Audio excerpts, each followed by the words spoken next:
Hey guys, and welcome, and yes, we have new glorious units to digest today. I'm a rubber duck of war, and the patch has dropped. We have a load of new regiment around. I believe there's one for each faction, and they've gone for a heavy focus this time on the mighty cavalry, which is pretty awesome to see. We saw a lot of infantry last time. Today it is going to be the cavalry, and we're going to be showcasing Tzeentch versus the forces of Nurgle. I am taking on Mr. Logic_EU, who I believe is going to cast this game from his point of view as well, so feel free to go check it out, and let's delve into this. So we have the Knights of Immolation, one of, if not the coolest sounding units in the game. Absolutely badass. I love it. It's very over the top, very Tzeentch-esque, and it is here, the Knights of Immolation come into battle. So not only do they have better stats in general, these flying maniacs on their discs come in with the Searing Torrent, and I was able to pop this multiple times throughout this battle as a juicy highlight for you. So basically recharges when you're out of melee combat. You have to be flying to be able to pop it, and it's a rock drop, almost in the same situation as the mighty pterodactyl riders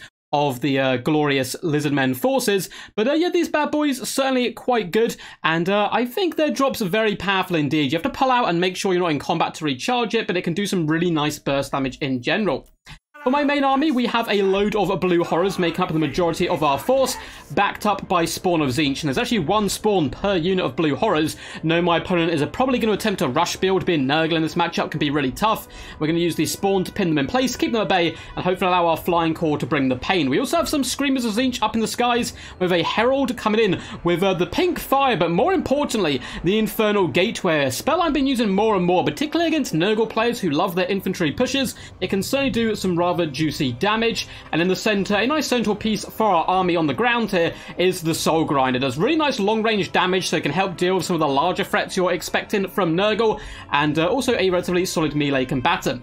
My opponent, of course, is going much wider, and down on the right hand side you can see the Barons of the Bog, and they are the regiment of renowned Pox Riders of Nurgle, who are pretty cool just in their style. Look at them floating elegantly into battle. They're coming in with the Miasma of Rot, which is quite nice. They do increase Vigor, which is, yeah, certainly not too bad whatsoever, an air effect. They have the Wasting Sickness, so that is a nice debuff when they are in melee to everyone nearby, which is very powerful. And they have the Cloud of Flies, so very good in general, just bogging down the enemy, as their name would suggest. We do have more Plague Toads on this flank. It looks like there's Toads galore, hippity-hoppity all over my property. Pox Riders and Plague Toads are guarding the flanks, and the main line is just a Forsaken push, which is kind of what you expect.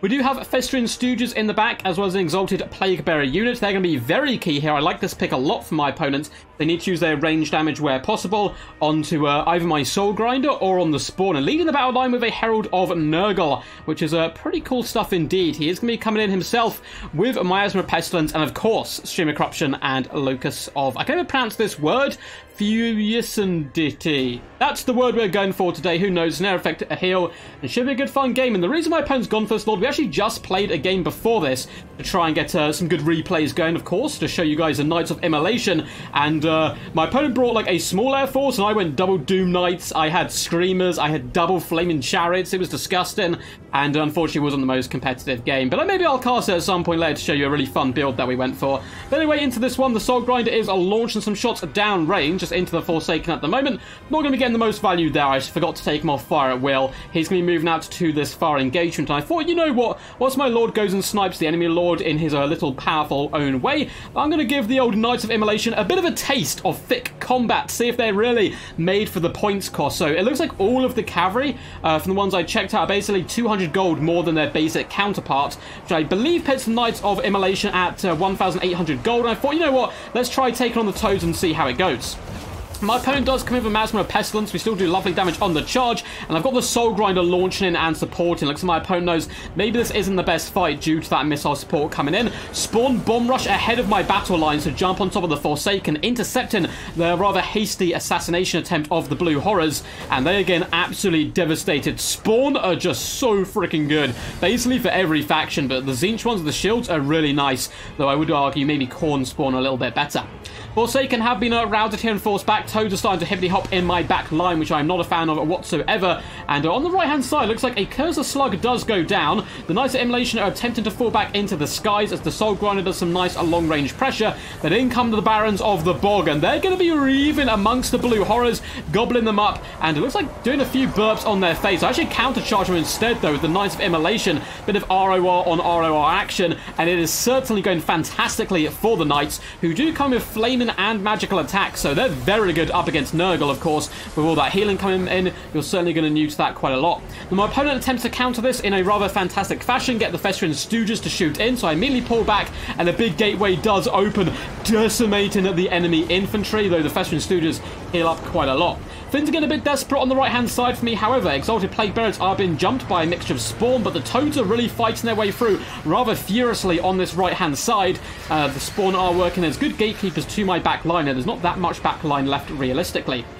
Blue Horrors have reorganised themselves, firing into the Barons of the Bog, who are currently getting healed up. And it looks like the Knights of Immolation are going to be moving to the back to maybe have a little go at those Festering Stooges. No, they're going to come over here and fight this unit of Exalted Plague Bearers, and we may get to see the drop here. I believe that's what I'm going for.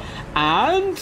dun dun dun, boom, there we go. Look at the damage. It's insane. You can cast this 5 times, I believe, over the course of a battle. The recharge is quite long and so on, so you might not realistically get all 5 charges, but in long games you certainly will. And you can see the damage it can inflict upon the enemy infantry. They are, I love Doom Knights. They're one of my favourite units in the game in general, so getting a regiment round of them is just a true early bit of a treat there. Herald of Tzeentch constantly poking at their enemy Herald, of course. He's going to be healing up quite a lot, so he's a tough boy to take down. Soul Grinder is trying to escape the little clutches of some Forsaken of Nurgle. We do have some Screamers doing some lovely... Did they just, like, flip over as they got into the air? Whatever it was, they did some glorious acrobatics in the sky. Going to jump the Forsaken as the Soul Grinder moves over to perhaps annoy the Festering Stooges by deciding instead to turn around and try to go for the assassination attempt. Balance power's in my favour, but I don't know if it will be for long if the enemy general is able to stabilise, because Toads are really breaking me down now. The Knights have taken significant damage. They are up into the skies, though, and can float back to engage the enemy. Looks like they're going to be moving over to the left-hand side to try to sort it out a little bit. Exalted Plague Bearers do have their armour sundered. They don't really have much armour anyway, but the Spawn are doing a decent job up against them, and Spawn just beating back Plague Toads left, right and centre. That looks like the Pox Riders are having a little bit more luck here. So the Knights of Immolation, I kept wanting to say Immolation for some reason, but the Knights of Immolation do come over, another little drop, just to finish off this unit of Forsaken who was getting healed up, and then we can pop back over to the far side to try to engage the enemy once more using that mobility advantage. Screamers are hunting down just haggard units on the right-hand flank here. The enemy general is taking significant damage now from the Soul Grinder, who's really trying his best, but the game is incredibly closer into the latter stages of the battle. Herald of Tzeentch decides to go for what is like I like to call a Leroy Jenkins approach here. Oh no, is he not out of ammunition left? He basically ran out of ammunition and then bomb dived on the enemy general at one point. It looks like I've actually got him out, so maybe we missed that on camera, but my god was it painful. Looks like the Knights doing a fantastic job bounding over to the Forsaken, finishing them off, whilst also doing decent damage to the Exalted Plague Bearers there, who the Spawn are eventually going to be able to overcome. But look at this, there's a resurgence on the left-hand flank. Pox Riders and Plague Toads moving in to engage with the Blue Horrors. For the second time in the game, we're going to have to drop a scary air effect down on top of the Festering Stooges, who just do not like dying. I'm trying to finish them off desperately. They're taking significant damage from this. You can see their healing cap has now appeared on their health bar, which is really good news for us. Unfortunately, a few of our Spawn are going down, but it's in the name of the greater good, and I don't pretend to understand the ways of Tzeentch. I simply follow his orders. Looks like on this far side, the Exiled Plague Bearers do finally bite the dust, mainly due to the Knights of Immolation just doing some fantastic damage all around. Those magic attacks really help out quite a bit, and the Spawn are doing a decent job pinning the enemy in place here. The Forsaken are kind of returned to the battlefield left, right and centre, which is bad news for me. Got some in the back here as well, but for me it's pretty much what you see is what you get. The Soul Grinder went for a cheeky assassination attempt on the Herald of Nurgle, but due to Miasma of Pestilence I thought it's better off getting out of there and jumping some of these isolated units on the flank. Really close late game here. We are able to win that right hand pocket. Left hand pocket is under a lot of pressure, so we're going to be bringing down the fires and wrath of Tzeentch upon those pestily Nurglings. Big shots are going to be able to connect my opponent. Some really nice micro and is able to fall back with the majority of his force. Still takes a lot of damage though on the Pox Riders, and it also breaks up my opponent's army, allowing us to use our mobility of our knights to jump and break the Forsaken, and we're taking away the opportunity for my opponent to fight together as one. Soul Grinder's doing a decent job here. He's going toe-to-toe with the Herald of Nurgle, and I'm so powerful in the late game with not that much anti-large on the field. The Knights are bounding around up to no good and slaughtering Forsaken in every single neighborhood. Miser of Pestilence goes down on the Screamers. Looks like the Herald has popped a load of his just recharge abilities, trying to get more magic in here. And once again, we're going to come in with the lovely Air of Effect. Such a cool animation just on the Barons of the Bog, trying to give them a honorable Viking-style burial. And the Knights of Immolation are moving over just to surge through the eye of horror and terror and move in to be the last kind of nail in the coffin of this Herald of Nurgle, who also receives a bolt for his troubles, which is just about enough to finish him off.